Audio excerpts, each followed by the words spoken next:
Nathanson provides two main reasons for why we ought to abolish the death penalty, leaving it off of the punishment scale when determining the proportionality between the crimes and punishments.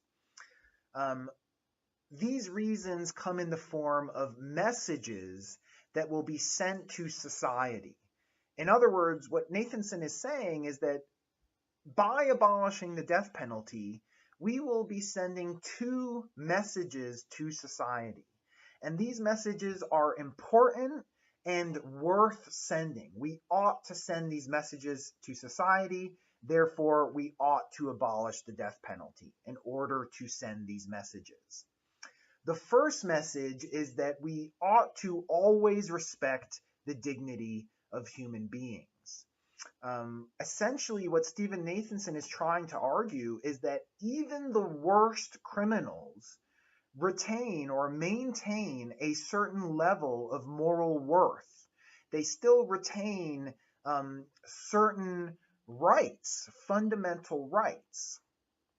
And, a retentionist or you might want to argue that, when a criminal commits a crime, they forfeit their rights and they forfeit their moral worth to society. However, Nathanson would respond by arguing that that is in fact impossible and false.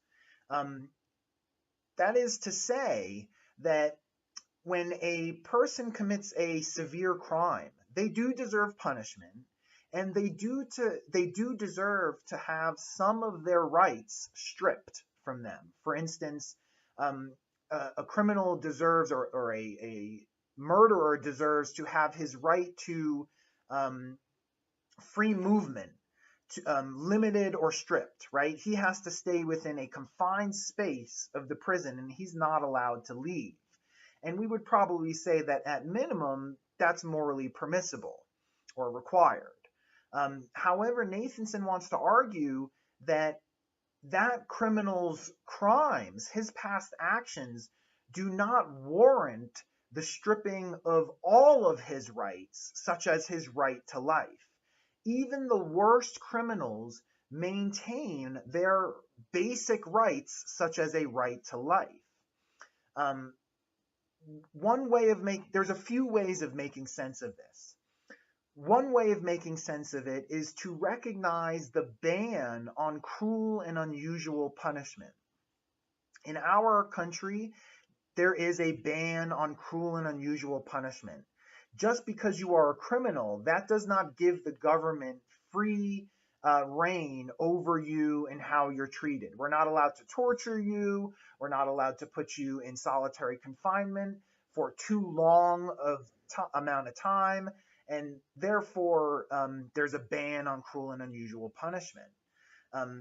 If we were allowed to treat criminals however we wanted, there would be no such thing as a ban on cruel and unusual punishment.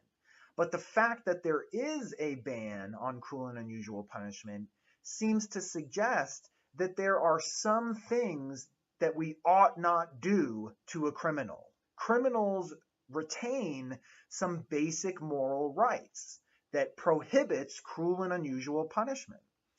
So if they retain some basic rights, including the right to life, then that would seem to indicate that the death penalty would be morally unjust.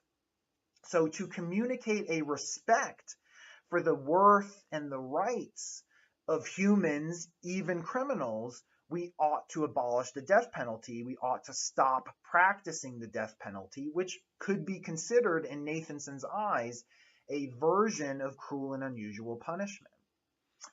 Another way that he makes sense of this is by making a distinction between personal desert and human desert. Personal desert is the kind of desert that we're more familiar with, right? When we say that someone deserves something based on their past actions, we're talking about personal desert. If you do something good, you deserve praise and reward. If you've done something bad in the past or wrong, you deserve punishment. That's clear. However, there's another form of desert that Nathanson calls human desert. And this is just the idea that as a human, you deserve a certain level of minimal treatment.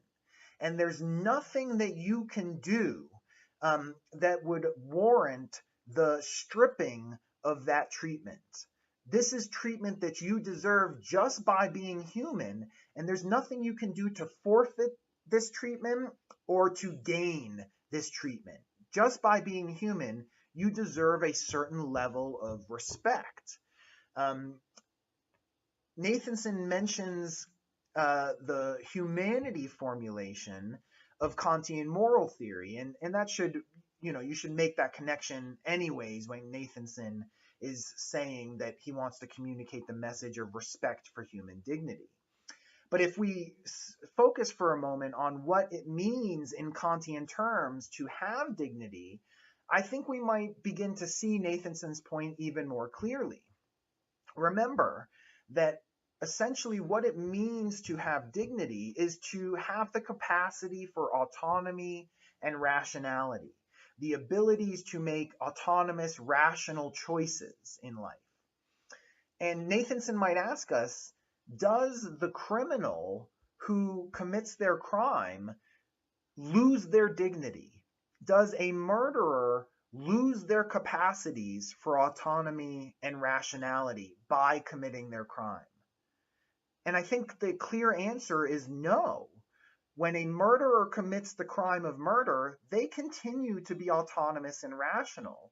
And therefore, in Kantian terms, they still have dignity. Okay? They still retain those qualities that warrant respect. Now, I should say, Nathanson is using Kantian moral theory and Kantian concepts, and he's reaching a conclusion that is different than the conclusion that Immanuel Kant himself reaches, right? Immanuel Kant was a retentionist, and Nathanson is an abolitionist who is using Kantian moral theory to make his argument. So that's very interesting, and it's something to reflect on. Is this okay? Is Nathanson using Kantian terms and Kantian concepts incorrectly? Or perhaps was Immanuel Kant himself somehow misapplying his own theory and his own concepts? Something to think about.